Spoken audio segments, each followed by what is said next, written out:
I think there are two aspects related to this.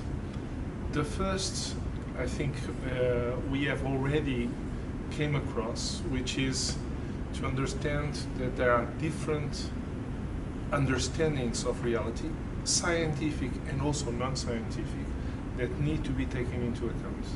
So this is the first level, is to understand how each one can contribute to specific elements for sustainability. The other step is to then frame this in a logical way. And I would say that there are two main, or maybe three main components.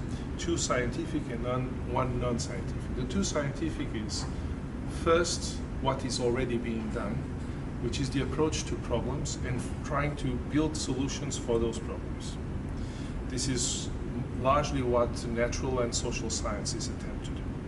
And then there's another dimension, which is facing dilemmas and discussing how different cultural traditions deal with similar problems in different ways. And that's, I think, the role of the humanities.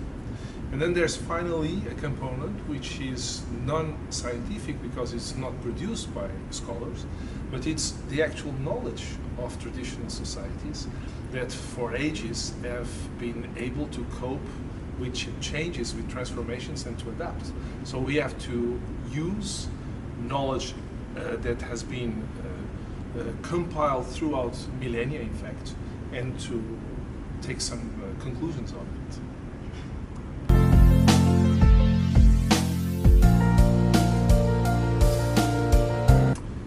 I think we have been misguided for the last 30 years or so with good intentions. There was a first diagnosis that if nothing would be done, a potential conflict between development and economic growth and the sustainability of the planet would exist and would emerge, and so something had to be done. The way it has been dealt didn't work. I think, again, most people would recognize that our planet is worse than it was 30 years ago. So, in fact, it didn't work despite all the efforts.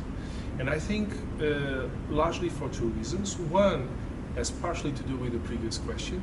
Not enough consideration was taken on the cultural diversity of approaches. And the other one is, perhaps even more important, is the focus on targets. We've been focusing too much on targets and not enough on processes. And in fact, what we need is to change the mindset and to build a new approach to the environment and the relations between humans and environment.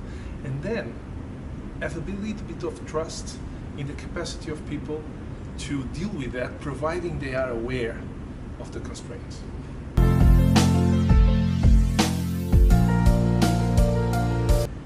I think we have to build on, again, two basic roles.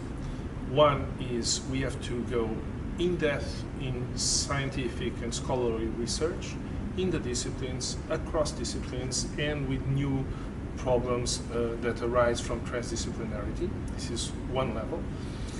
Highly theoretical, I would say, and we need that. But then we need very specific applied cases. And if we want applied cases that involve the population, that may act as examples, I think territorial management is probably one of the possible most effective avenues. Because if you take a territory, larger or smaller, and you engage the whole population in the process, the universities, the individuals, the communities, the families, etc., then you will come with an approach to sustainability.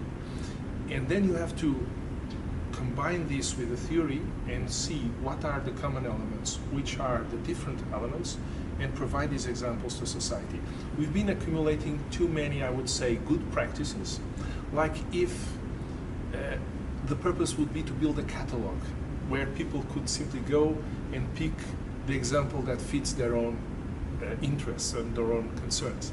But that's not about it. It's about understanding that the future that will come after all this, if it's a good future, it's something we cannot foresee. So if we cannot foresee, if we are humble enough to understand that, then we can focus on processes and build those concrete projects applied.